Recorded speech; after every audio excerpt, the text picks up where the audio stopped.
organization is on the move, looking for a place to pray. Testing your physical limits, some students are discovering what they can do through aerial performing.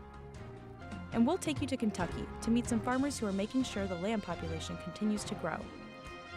Those stories and more are next on Falcon 5 News.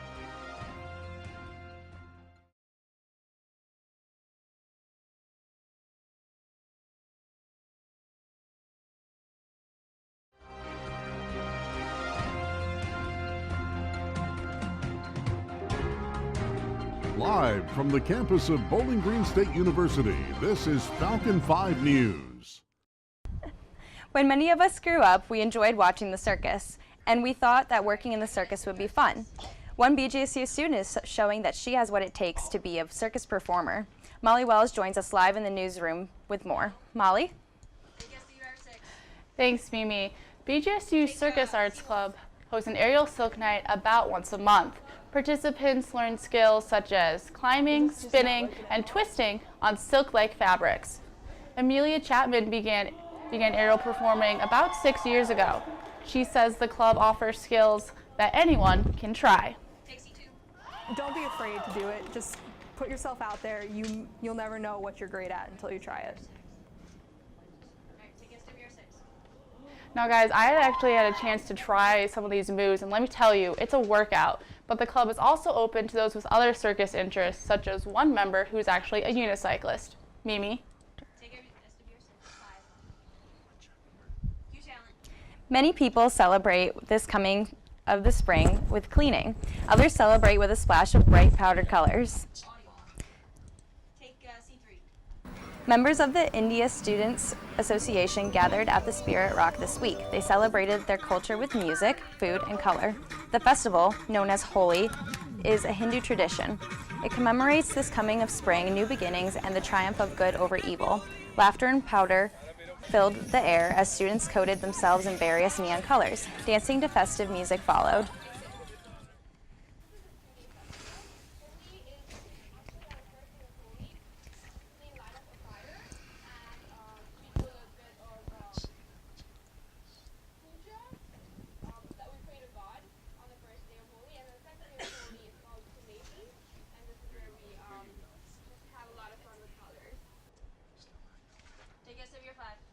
The colors are used as a representation of spreading love and filling their lives with happiness.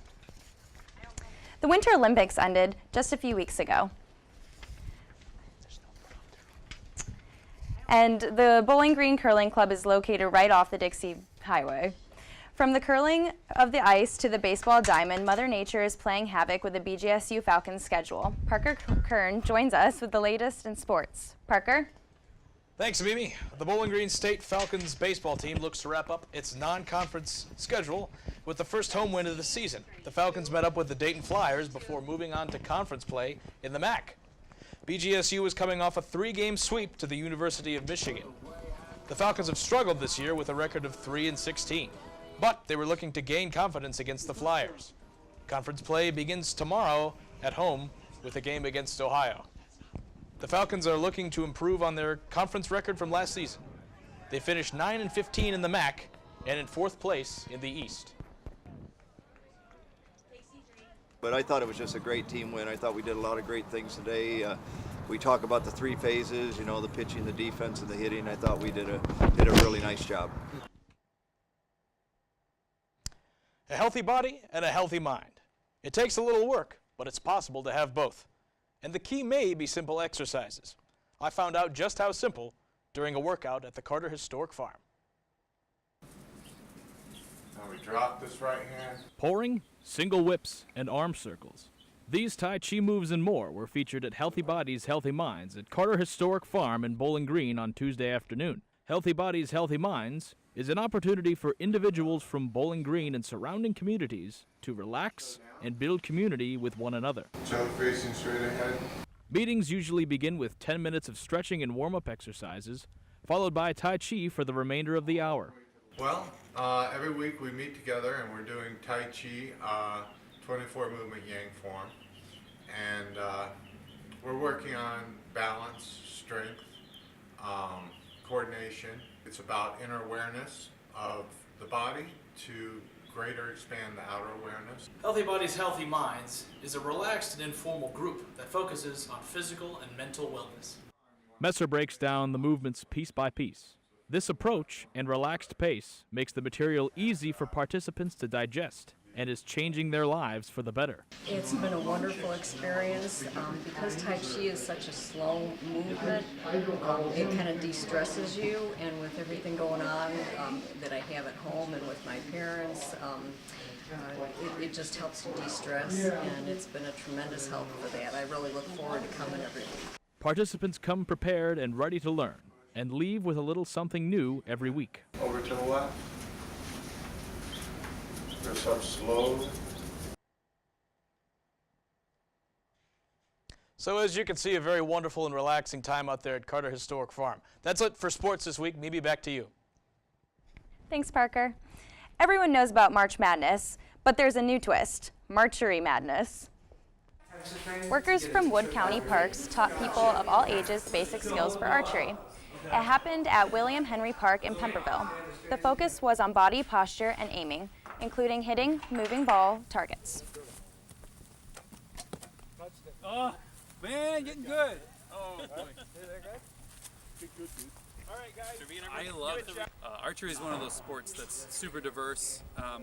Anybody can do it, and there's all sorts of even different techniques and even adaptive gear to get everybody involved. I get all sorts of different age groups. Today I had a kid who was 5, and then I had a man who was in his 40s. One point and it's snake, it's straight. He's in there when the back of the arrow is pointing towards the wall. Okay. So that's Chances are that you may have counted sheep to fall asleep, but there's a lot to wonder about with sheep. For example, how is such a big belly supported by 4 tiny legs? Aaron Kelly visited from Farm Hills in Kentucky to find out more on expecting ewes. Surrounded by rolling hills, this homestead is over a century old, and inside, an 85-year-old farmer's granddaughter lives with memories from her farming days. We had some sheep, and of course, if you have sheep, you're going to have orphan lambs. And so one of my jobs was to feed the lamb, and we had a nipple that was about that long, and an RC Cola bottle, and you put the milk in the RC Cola bottle, put it in a pan of warm water to heat it up, and then you put the nipple on and then took it out and fed the lamb. And so my mom took a picture of me, which was published in Playmate magazine. and then, you know, in my adult years, we had a dairy, and we had Angus cows, and we raised tobacco, and you know, so we didn't have any more sheep. And just recently we have gotten sheep on the farm, and they are just precious little animals. Chris loves to fall asleep to the sound of lambs, which turns out to be a good thing because she leases her 200 acres out to James and Lynn, who raise more than 900 of them. I was a field hockey player in high school, so I had no idea I was training to be a shepherd, but I'm pretty good with that left-hand lunge. That lunge sure comes in handy when trying to get sheep ready for lambing season. They put 8 rams in a pasture of 100 ewes for a month to get them all pregnant, and then they take the rams to a different herd of ewes for the next month. Mothers usually carry twins, but in some instances, she delivers 3, which can lead to orphan lambs. One year we had an orphan, and I brought it home later in the evening, and I didn't know what to do with it, so I put it in the basement with our Australian Shepherd dog. Her name was Missy, and in the morning they were snuggled up together, and that lamb followed that dog around for months. And she's still here. We call her Little Miss. Spring is the time for new beginnings, and here in Danville, Kentucky, they look forward to bluegrass, blossoming flowers, and precious little lambs like this one. His mother was expecting for about 5 months. Then he was brought into this stable where he will be bottle fed for 1 month and then reunited with all of his little lamb friends. Reporting for Falcon 5 News, I'm Erin Kelly. You may not have caught this, but baby lambs wiggle their tails while nursing, and that lets the mother know that they're happy with their milk supply. And since we're talking about lambs, the month of March came in like a lamb, but let's see if it goes out like a lion.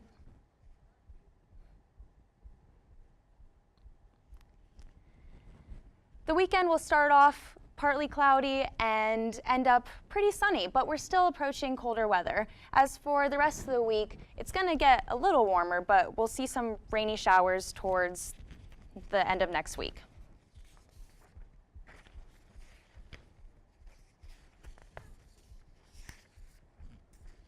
And that's all we have for today.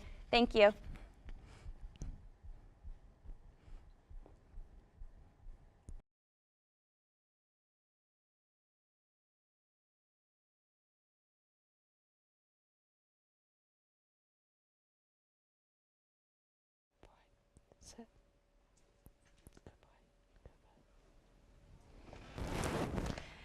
Thank you, Karen. Well, thank you for joining us. And Calvin, how are you all today? We are very good. Thank you for helping us. Thank you. So can you tell us a little bit about yourself?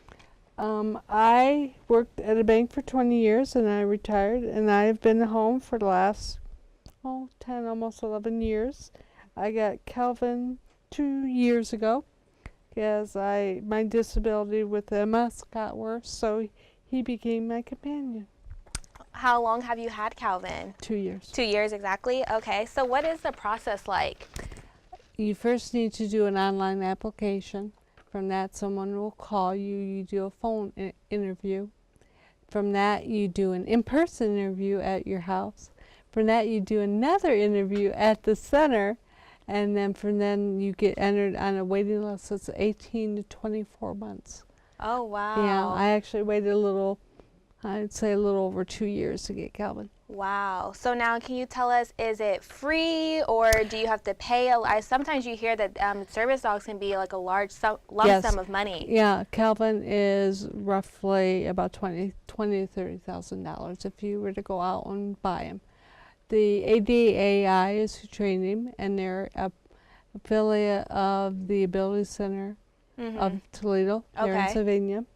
And they're a nonprofit, so they collect funds, private donations, corporations, so that you pay for a percentage of your dog. Okay. Which I'm not sure what the percentage is anymore, but it's a fraction of what it would be. Okay. And what does ADAI stand for? Assistance Dogs Achieving Independence. Okay. So now do they do all of the service training? Like they handle everything and then they send them to you? Yeah, they have a breeding program at the center, and they, at 9 weeks old, the pups are sent home with a foster parent, which they are currently looking for people to be fosters. Okay. So college students would qualify for that. They work with them from 9 weeks to a year, socializing them, teaching them good behavior, simple commands.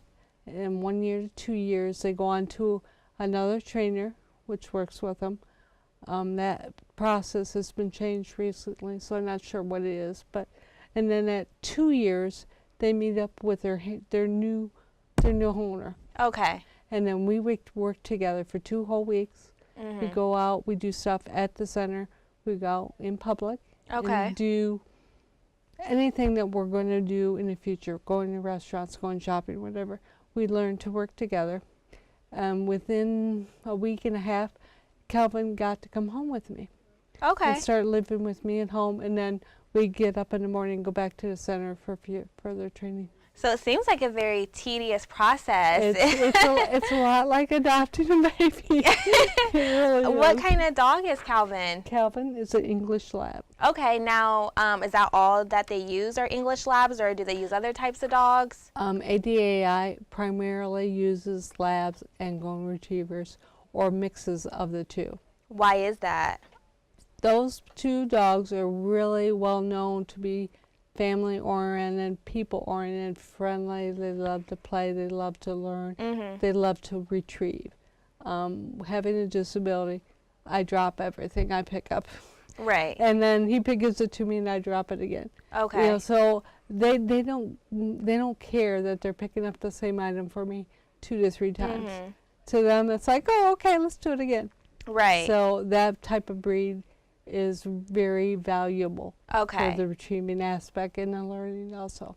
Great. Plus, people in public aren't afraid of them. Oh, that's good. Yeah. So I saw, so you said that he is just a service dog. Is he also a therapy dog, or? As you know, he's wearing a vest. He's officially licensed by the state of Ohio as an assistance dog, meaning I can take him anywhere I go. Right. Okay, now there's a little bit gray area as far as doctors or hospitals. That's pretty much left up to them, but pretty much you can get more germs from people than dogs.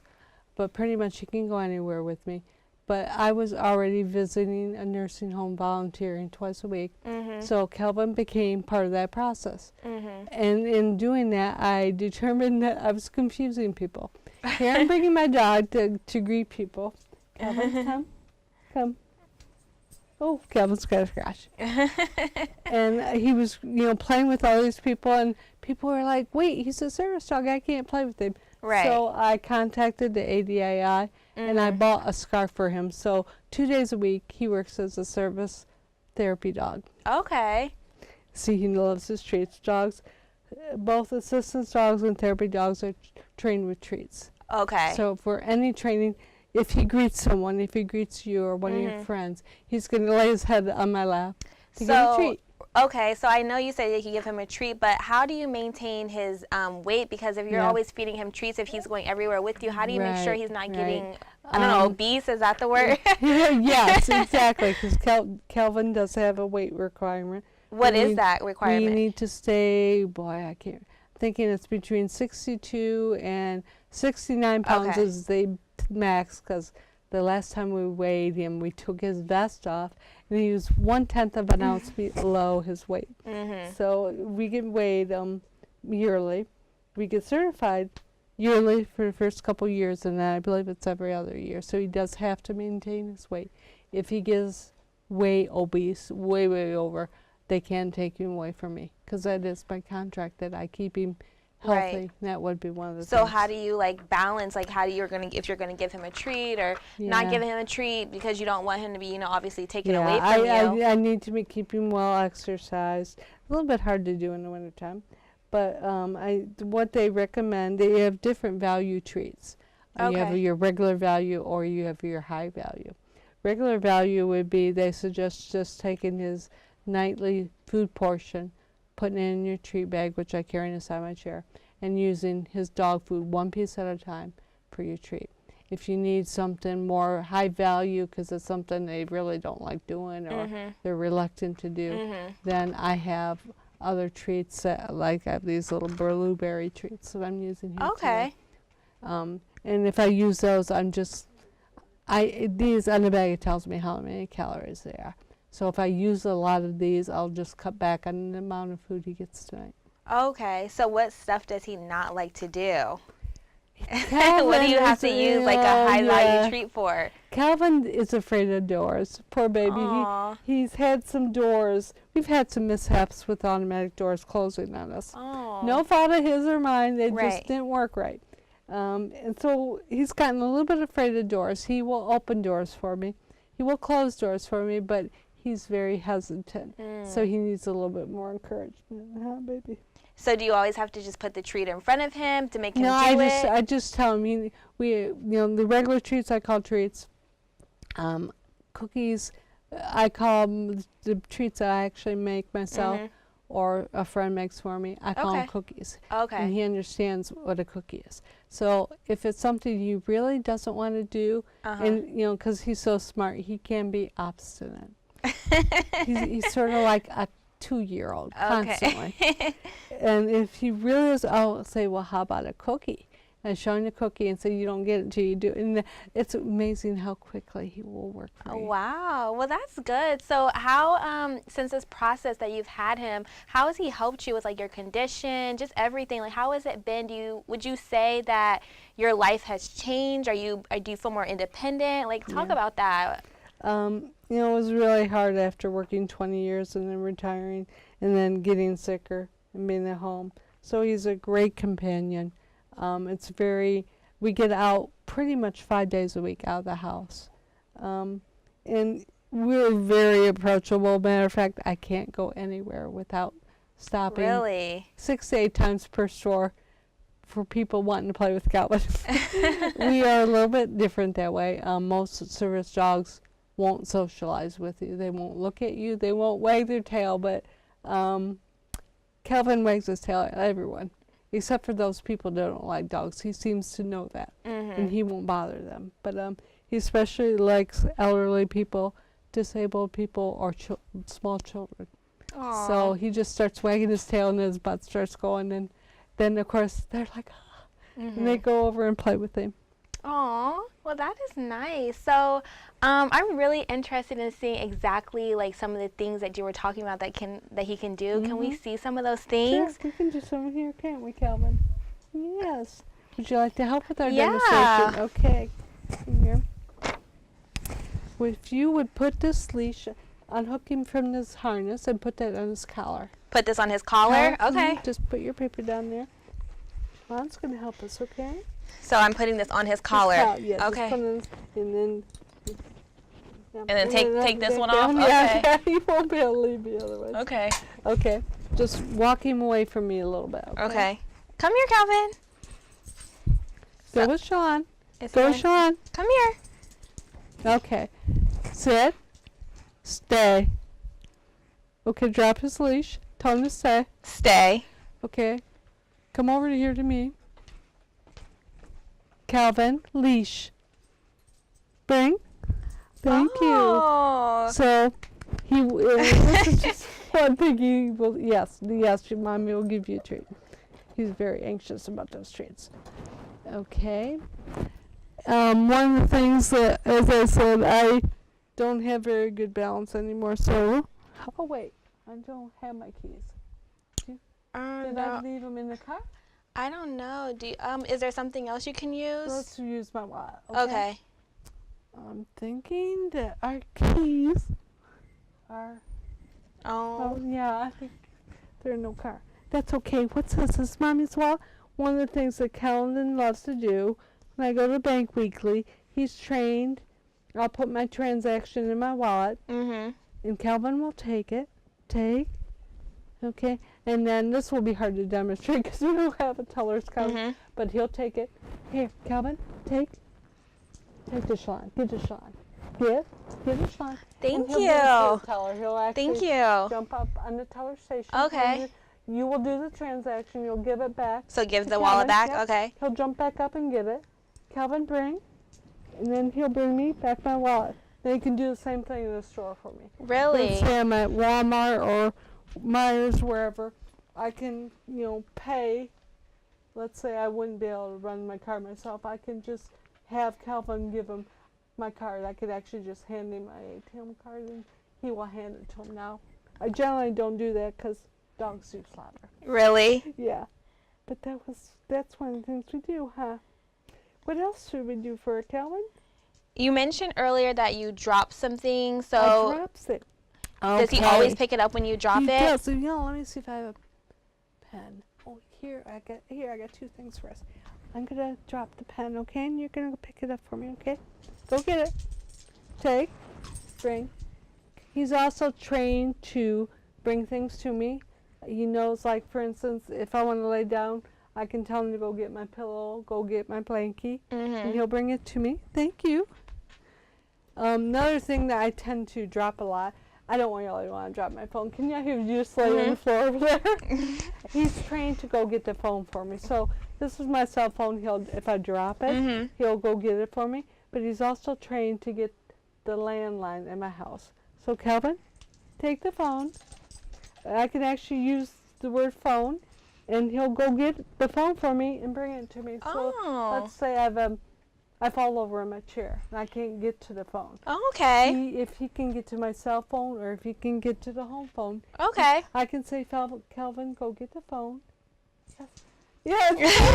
Can I give him a treat really quick? Or is he gonna? He's bringing back the leash. Like okay. Okay, yes. Well, it's been so great having both of you on our show. Do we just want to end with giving him a treat and telling him how good of a job that he did? Yep, and see, Mommy just dropped it. Oh, he dropped it? Okay. Well, thank you all for coming. This is all that we have for Falcon 5 Focus. Thank you so much. Thank you.